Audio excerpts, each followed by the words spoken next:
Welcome to Something More with Chris Boyd.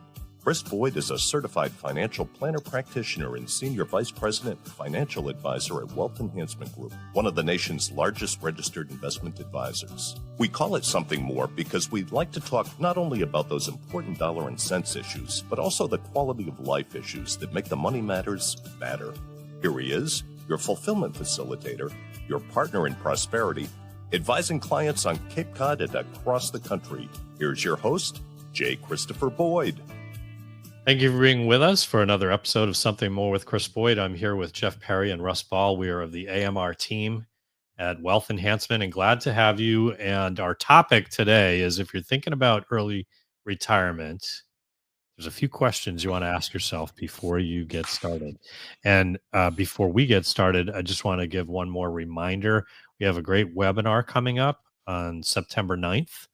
And we've talked about it on some of our past episodes, so I won't go too much detail, but how to avoid leaving a digital mess. You know, we have all these digital assets, not necessarily cryptocurrency, though it could be that, but our online banking, our social media, our purchases that we have that maybe have a digital footprint.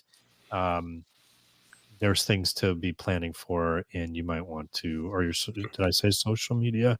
All of these things. All of it, right?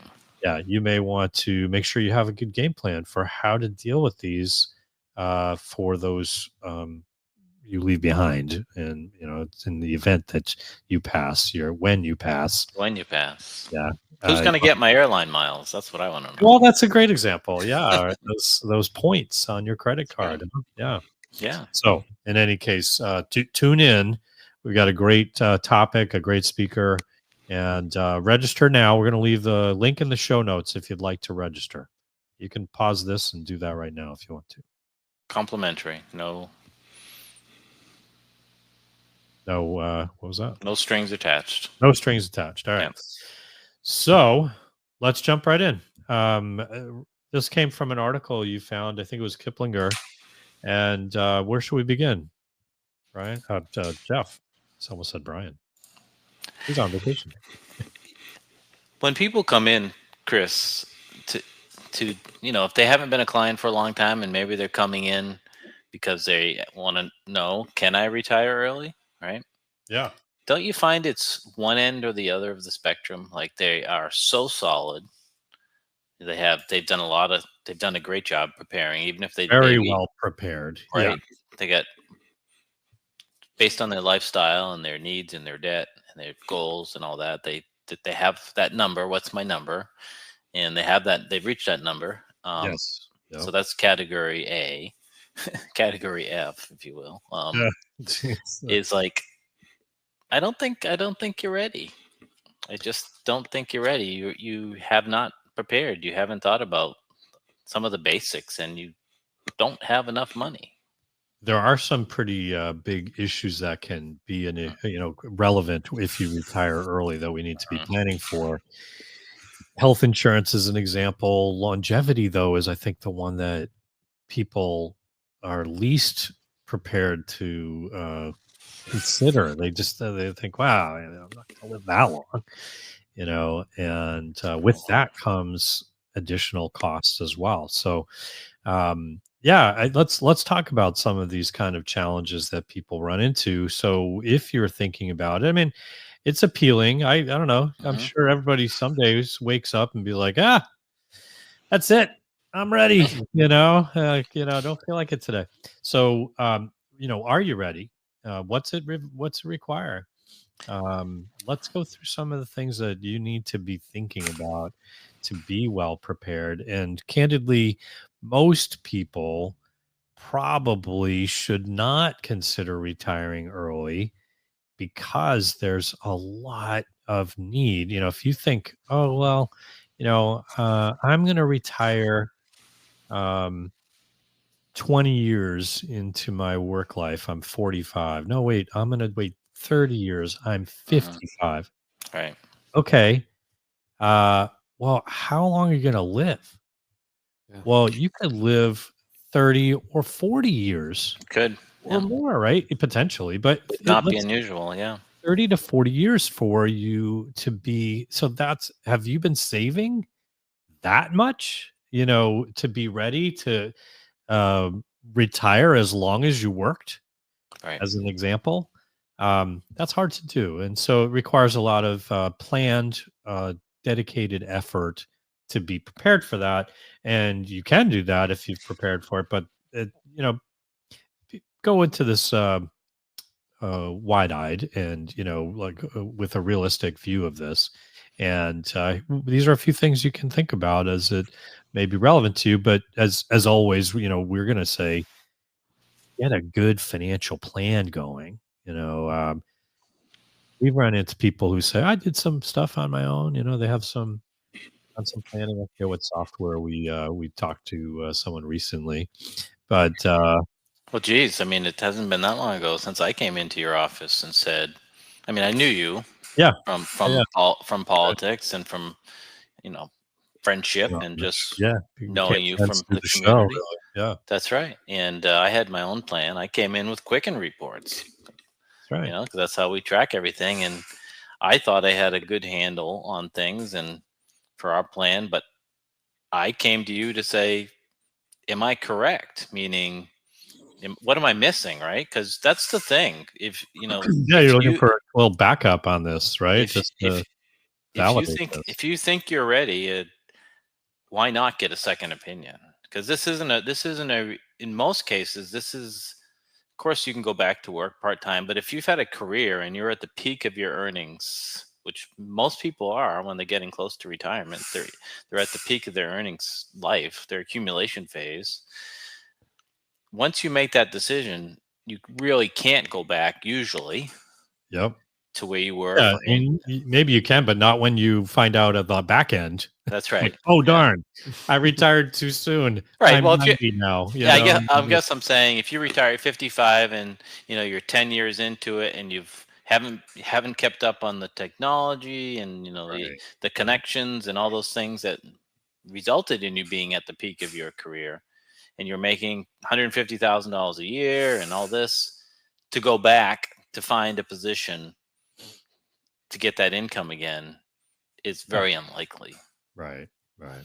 So, all right. So let's go into this. So, definitely get a financial plan.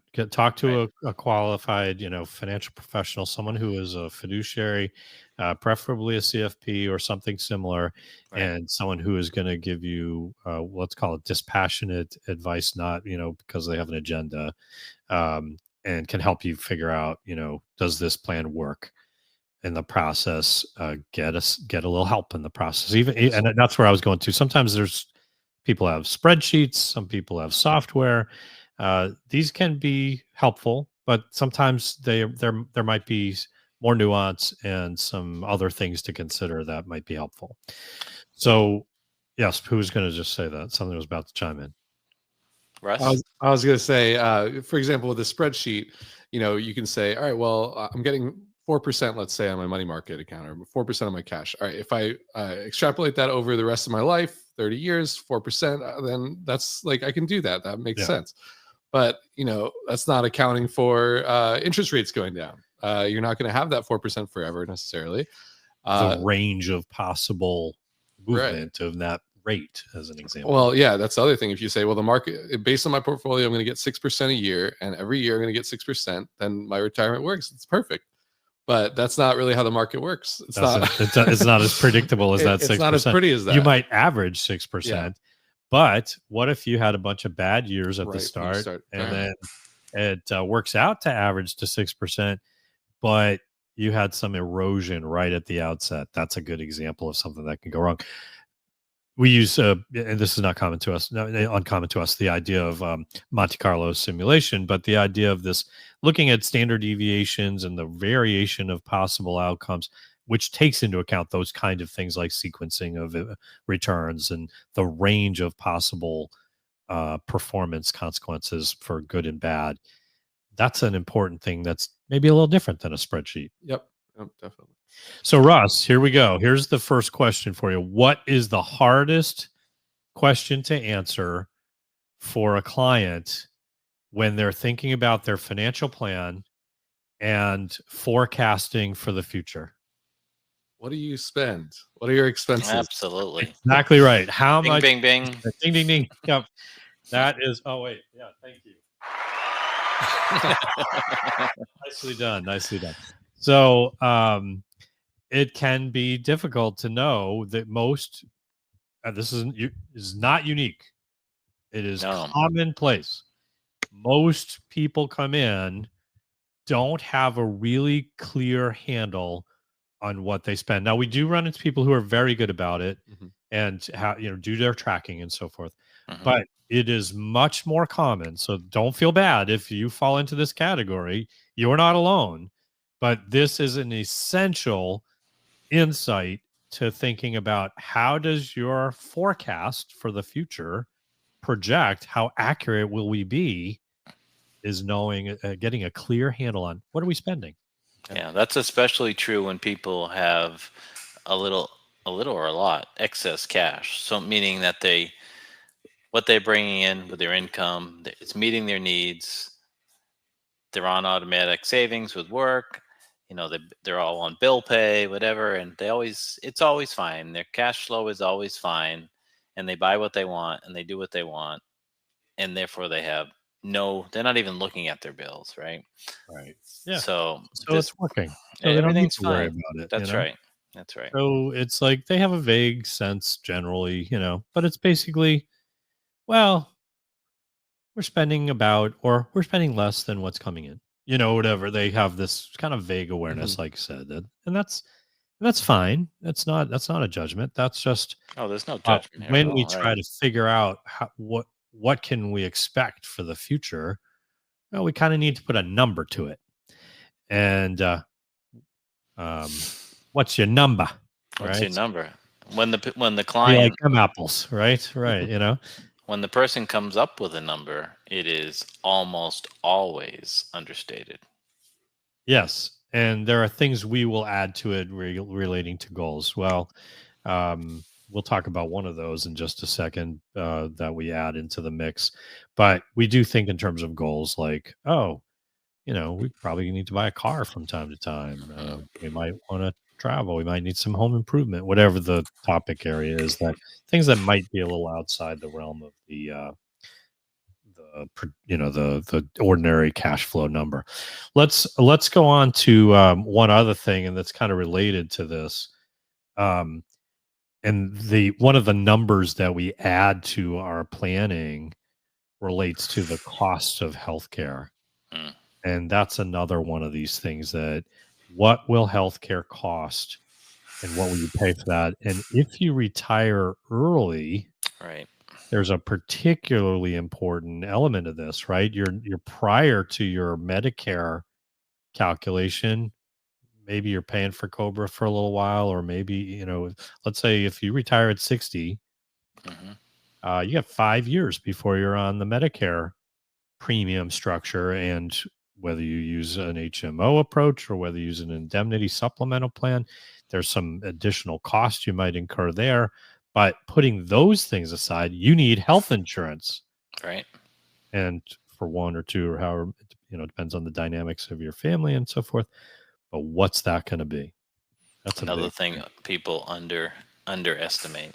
They see the deduction coming out of their paycheck and don't realize that it's only 20% of the premium. Yeah, if the employer is paying a big chunk of it, right? That's right. That's right. Healthcare is not only, we can get into this later, but not only for those years that you retire before you're on Medicare, but for the cost of health care in retirement itself. Meaning, you think about the growth of healthcare costs.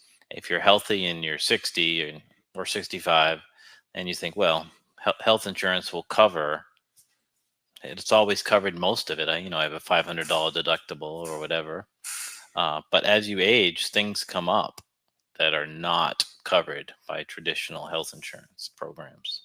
Yeah. Give you an example we've run into a lot is people get hearing aids. And you might get some help from that, but there's a lot of out-of-pocket cost.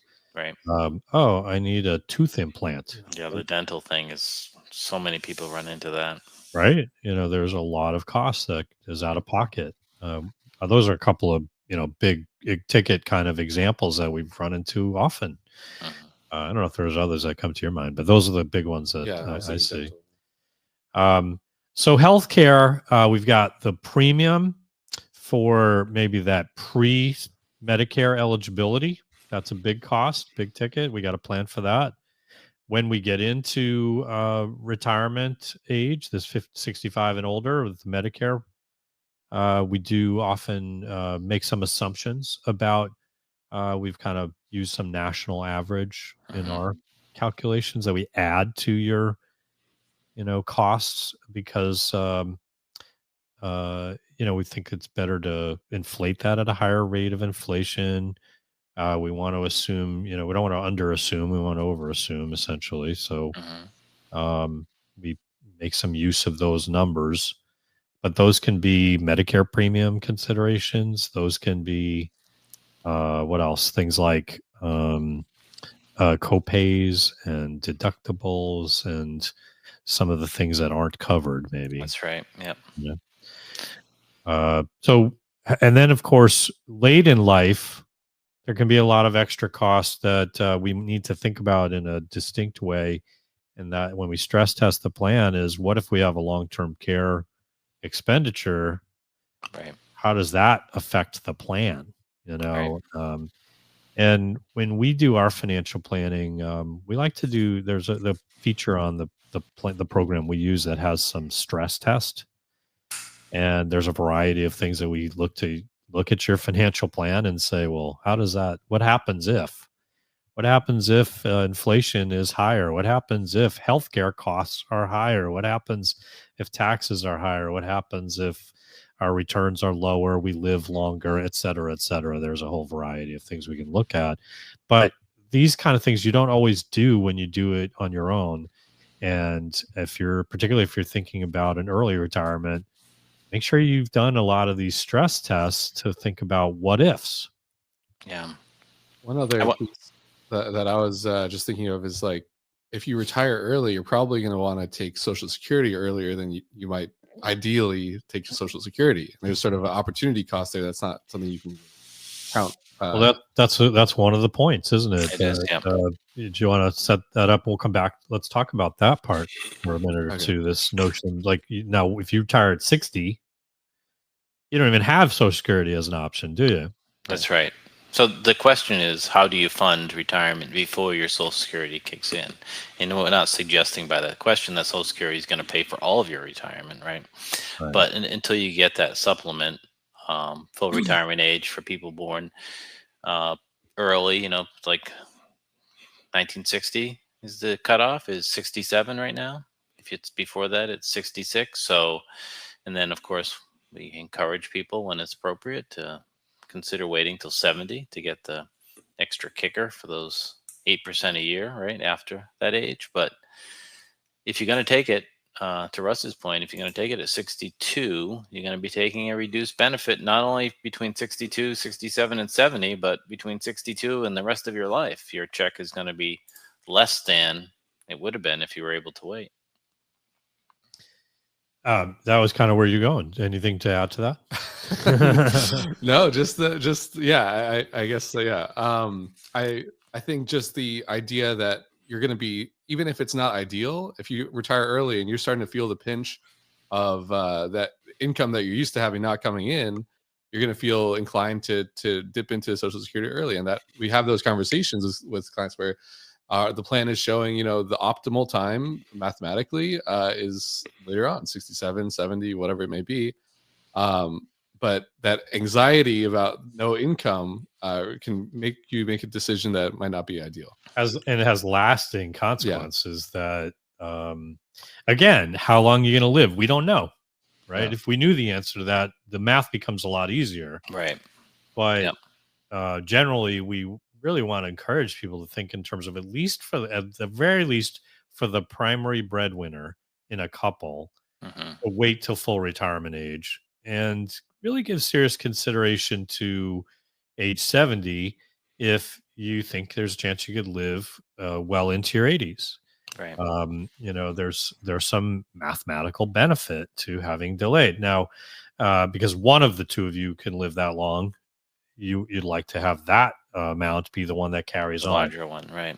Now, everyone's situation is different, and how Absolutely. much of a benefit or a difference it can really vary. And we had an interesting conversation where we went through some of this, and it really can be different in different circumstances. So we really want to put the numbers together to see, well, what happens if this, what happens if that, right? Yep. And that can influence, someone's inclination if they say, I really want to start it sooner. And we can look at, well, how much impact does it make? And Mhm. if it's on the margins and the probabilities of success are really quite similar, or hey, they're both a good outcome, this one's a little better, but maybe you're willing to forego that because that you're it's a more of a priority to get started sooner. We had someone who was talking about the idea of maybe starting it sooner, but investing it Right. for a decade or more, Right. or Yep. whatever, 62 to 70 kind of thing. They don't need it. They're not going to stop working for a while, but let's turn Right. it on sooner. Right. Well, okay, that's an equation that's a Yep. little more worthy of closer scrutiny. That's not what most people do.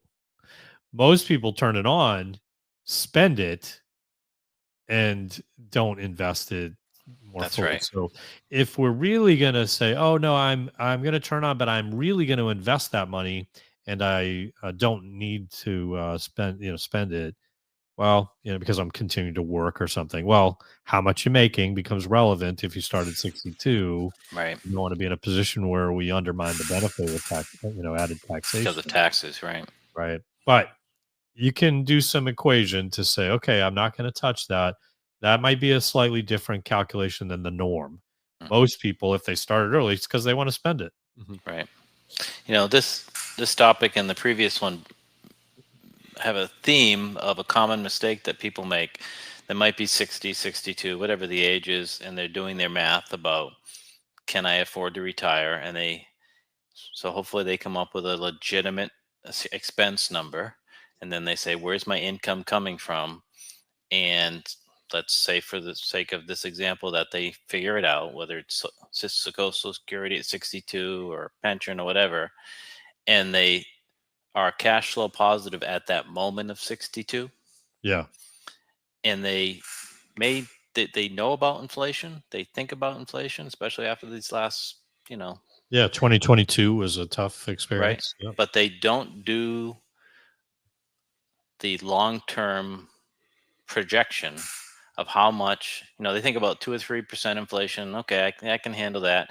But the long-term compounding impact of inflation over, for example, a 30-year time period, and It what really adds and up. Yeah. and what and not just inflation on your expenses, but where how is your income going to increase to keep up with inflation, right? The other side of that, Yeah. because the lower Many Social times Security it does amount, not, right? right, Social Security might go up, but your pension might not. right. You might have certain fixed You might resources. have an annuity that's a certain number, or wherever Yeah. your income's coming from. Right. So I think that's the super common mistake for DIYers, the do-it-yourselfers, is they come up with a number, they come up with good numbers, they put a lot of effort into it, and it looks good for the beginning and the foreseeable future, but they don't. The meaningful impact of inflation over 3 decades is tremendous. Yeah. It's not well, you're in your 60s and 70s that we're Right, worried about with right, that, right? It's right. the compounded on the back end that it's That's the right. biggest pain, and it can be deteriorating wealth because That's right. just to maintain your spending. That raises an interesting point, Jeff. Too, we often show people their projections in today's dollars. We translate it into what's that mean in what you'd have in spending values in today's dollars, as Mhm. opposed to the future dollars. Because in future dollars, it looks like big, Yeah. But if you say, well, what's that buy you today? Well, it's an inflation adjustment. That's Oh, right. oh, that's not quite as big. No, it isn't. That kind No, of thing. right. So, And in that theme, they also forget, they have a good in this example, they have a good handle on their cash flows and actually what they're spending on a regular basis, but they don't realize that in 15 years they need a new roof, or in 10 years they need a new car, or they like to help their granddaughter go to college, or all these things, or the long-term care as you mentioned. And that's the benefit of having a dynamic professional financial plan that puts your goals in there, the things you want to do, and then stress tests it for those things that maybe you don't want to do, but or you might not think of. Could happen to you too. Yeah. Right. We'll use another sound effect for that one. Yeah. Yeah. Thanks. All right. Yeah. I guess I get the less favorable sound effect than Russ got. No, it's the scenario you depicted. That's right. I know. But no, I think the point is, there's oftentimes things we do think about, but there's also these variables that we don't always think about, and if we're not, it's easy to miss something in your planning. Absolutely. Yeah. That can make you feel more confident than maybe is appropriate at times. Yeah, right? You're doing this once if you're doing it yourself. How about some help from somebody who does it every day? Right. Right. So it'd be worth spending a few minutes with some help on that.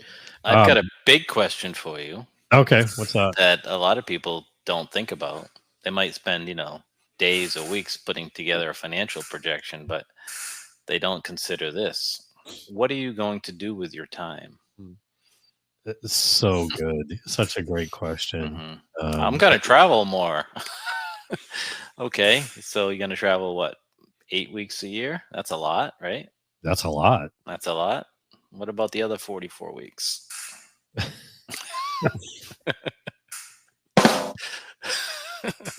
I meant to do this one. Yeah.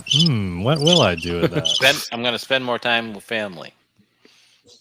Okay, that's a couple hours a week. Well, I mean, you can't help but think of Cats in the Cradle too, right? I've been heard that song recently. Yeah. But it's like, will they have time because now they're adults and so forth? Well, maybe I'll take care of the grandchildren. Well, that's an option. That's a possibility. Yeah.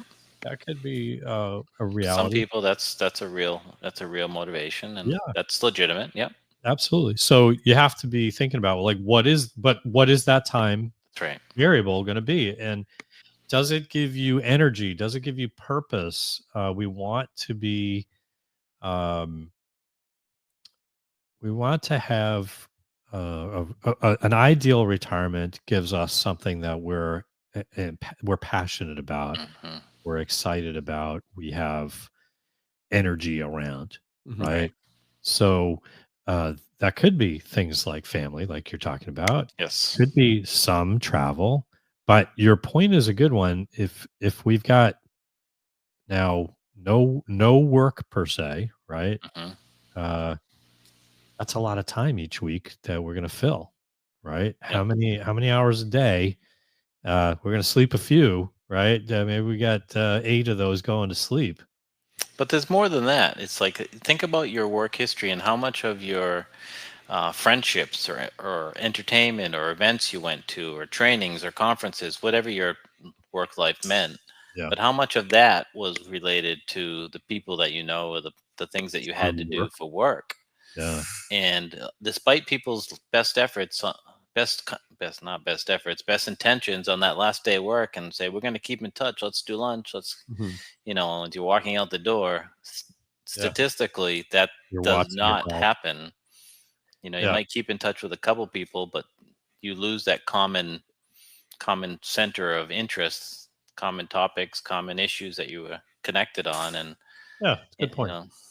So it's more than the 8 hours even. Have additional social connections.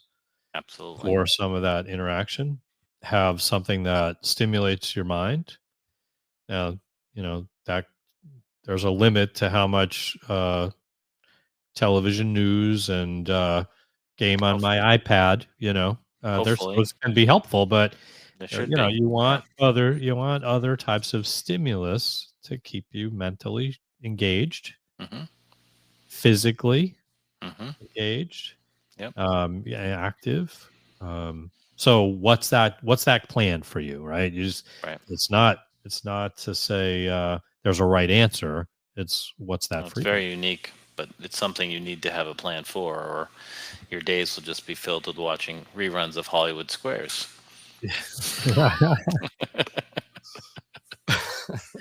We've had some recent interviews with on our show with people who are helpful in this topic. We had the Purpose Code author on not long ago, and I was speaking with Roger Landry recently, Yeah, Roger's and great too. like to have him back on the program, and I He's- think we'll we look to should. do that sometime in the fall. So, I mean, these are things that we'll come back to. Then we've attempted to provide our audience with some good resources to think about this issue in your retirement. But your point, Jeff, is a really valuable one that you have to give thought to. It's there's a certain mode of vacation when you start retirement. Hey, I'm Right. on vacation. Mhm. We had a client come in and be like, I feel like I'm late for something. Right. Like I feel like I should be somewhere by now. Like Yep. there's a sense of like uneasiness initially with it because it's like you're on vacation. Then it's like I'm not That's on normal vacation. though. It's been 40 years, 30 years that you've That's been right. doing this. It's a big adjustment. So, there's that initial phase, and that can be different lengths of time for different people. You had I forget what the name of the book was. It was a great book you shared with me, somewhat related to this for business owners. Arthur Brooks, was it? Oh, from good to great. Yeah, Is that it? I think that was it. And it was, just that notion of like, anyway, this was some of the things that you have Different these season in life. stages of That's things. right. And you have different strengths at different times of life, and there's some opportunity to like really embrace this in terms of saying, okay, I have opportunity now that I never had before with some freedom of time. How am I going to use that? And all of us, our time is limited in life. Mhm. So how do we maximize what we want to get out of this phase of life in retirement? Right. So it's an opportunity. Absolutely. How you spend your free time. And you get to create it. So don't view it as a negative, view it as a positive. What are those things that you've always wanted to do, whether they be charitable, spiritual, whatever they are? Yeah. And you get the opportunity to create it. So there's as we've talked about, there's plenty of great resources to help people navigate this. But Right. in any case, big picture, there's a lot to think about, and maybe you'd benefit from some professional help along the way when thinking about your financial considerations and some of these other elements of your considerations. We're certainly here to help if you need a hand in that process. So don't try to do it alone. I think there's a tendency where we think, oh, I can do this, and maybe you can, but there's probably value found in getting a second opinion just to make sure you're on the right path. Yep. Don't forget to register for the webinar we have coming up. Just check the show notes for that. And until next time, keep striving for something more. Thank you for listening to Something More with Chris Boyd. Call us for help, whether it's for financial planning or portfolio management, insurance concerns, or those quality of life issues that make the money matters matter. Whatever's on your mind, visit us at somethingmorewithchrisboyd.com or call us toll free at 866-771-8901. Or send us your questions to amr-info@wealthenhancement.com. You're listening to Something More with Chris Boyd Financial Talk Show. Wealth Enhancement Advisory Services and J. Christopher Boyd provide investment advice on an individual basis to clients only. Proper advice depends on a complete analysis of all facts and circumstances. The information given on this program is general financial comments and cannot be relied upon as pertaining to your specific situation. Wealth Enhancement Group cannot guarantee that using the information from this show will generate profits or ensure freedom from loss. Listeners should consult their own financial advisors or conduct their own due diligence before making any financial decisions.